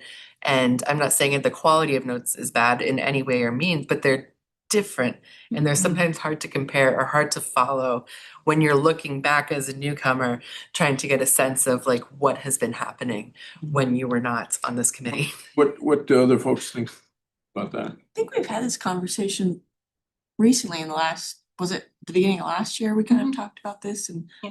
we kind of came back to the idea of the importance of everybody feeling like they own a part of this committee and having that role as, Bert, I remember you had a pretty interesting piece to that conversation about why we rotate and well, I think we're usually in hierarchical positions. And In this committee? In life, Meaning- society. Oh, In line. In society. yeah.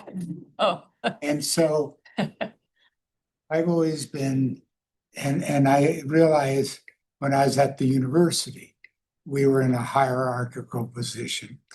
Yet the sustainability group that we worked with became very effective, and we got $10 million to fund the sustainability committee because there was a trust and that sort. But then it got put into a hierarchical structure. So I think more than just the efficiency, we need to look at the quality of what is the relational ownership within a group. It goes with the experiential ed, and I think it can go both ways. I think in some ways we have not had a functional committee. One of the things I was going to put out was I hope by next year we fill out the vacancies and establish a committee that has coherence within itself. Because my experience, for any group to be functional, you need to build trust and respect within the group. And it's very easy for me to come if somebody else is facilitating. I think like Rihanna never ran a meeting, and she didn't want to do the meeting. And she just ran a meeting last time, was outstanding. So I see our committee as bringing in high school students ran the meeting. And so in some ways, I see us as a, mentoring. So if we have so that's the part that I felt was valuable. But what you say, so it's a balance. It is a balance. And, I reading the agenda and keeping time for discussions didn't make me feel any more invested. I don't feel like I facilitated this meeting. I feel like I participated in it, but it was Bill's agenda, and that's great. That's not a knock at all. But to that point of like, just because I get to read and go through, it's, that this wasn't my agenda. This wasn't my thing because I'm not the chair. I'm not the one setting the agenda. I'm not the one, guiding the discussions. And, it's well and good to teach and break up the hierarchy. I'm all for breaking up hierarchy, but also then I'm just speaking on my personal experience. This isn't a knock on anyone. I have learned a lot about chairing a meeting from listening to Declan do it time and time and time again in all of our city council meetings. And, there is something to be said about a consistent and steady leader.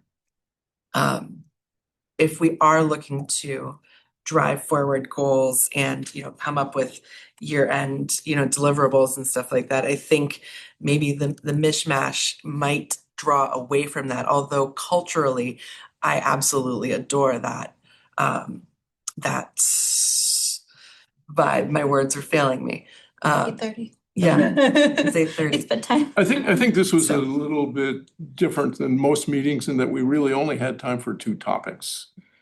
There wasn't much facilitation to be done with the master plan presentation, and I was always going to lead the discussion on this 2026. I mean, typically we might have 6 topics and all. I have to say, I agree with Annie. I've been on countless boards and, for years now, and I think having the chair run the meeting is the most efficient.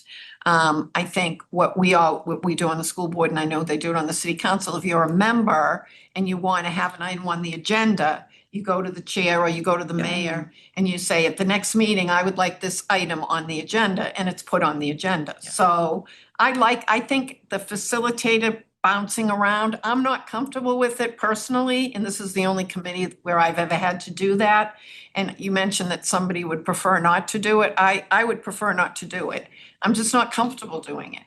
And I'm not a shy person at all, but it's just something that I'm not comfortable with. Effie, what So- do you think after having in the I agree Jen- because co-chair when I for was chairing, sometimes it was unclear whether I was facilitating or whether the monthly facilitator was facilitating. And I didn't want to speak over anybody, but my points weren't getting across because the facilitator of the month wasn't stepping up because he or she didn't know what this Right. agenda Couldn't read your item meant. You know, I it's just- think if I had been able to communicate with Annie ahead, I probably would have said it when we get to the priorities for the year.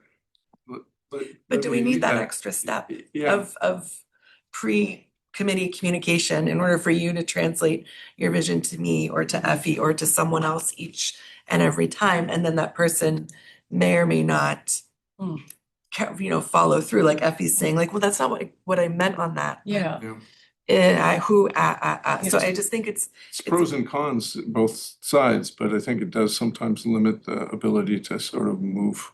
And we do have co-chairs usually. Yeah. Fred had to leave early, but we would Yeah. have the balance between the two. How about as an idea that we rotate the sort of the start of the meeting and the check-in question, so somebody does that each time, and if they miss that meeting, that's not a big deal to pick that up. But then in putting the agenda together, which the chairs do with Kate and any input that comes from the committee, that we look for opportunities for committee members to lead particular topics. Like if we're talking about the next meeting where we want to talk about committee coordination. Yeah. And maybe Colleen could lead that topic. I mean, just look for ways to decentralize it a little bit. Well, I think there's enough to talk about that we should move this to the next Yeah. meeting. And I'd also like to talk about the minutes. Because I haven't done minutes for a while. Yeah. And I'd rather not do them. I like them being consistent and they're not. So I can vouch. yeah. Not very good. Well, let's Yeah. have this as a topic for the next meeting, and I think maybe looking at the next meeting, the next agenda, we'll try to move forward and not spin wheels too much on priorities for the next year to see if we can wrap that up at the next meeting. Talk about the committee coordination and the goals, and I think when it comes to setting the priorities for the next year, the CAP is going to be very important and CIP is going to be very important, but try to put those together in a nice, concise way to say, okay, this is the committee's priorities for the next year. Okay. I think, is there a motion to adjourn? Motion to adjourn. Seconded. All in favor?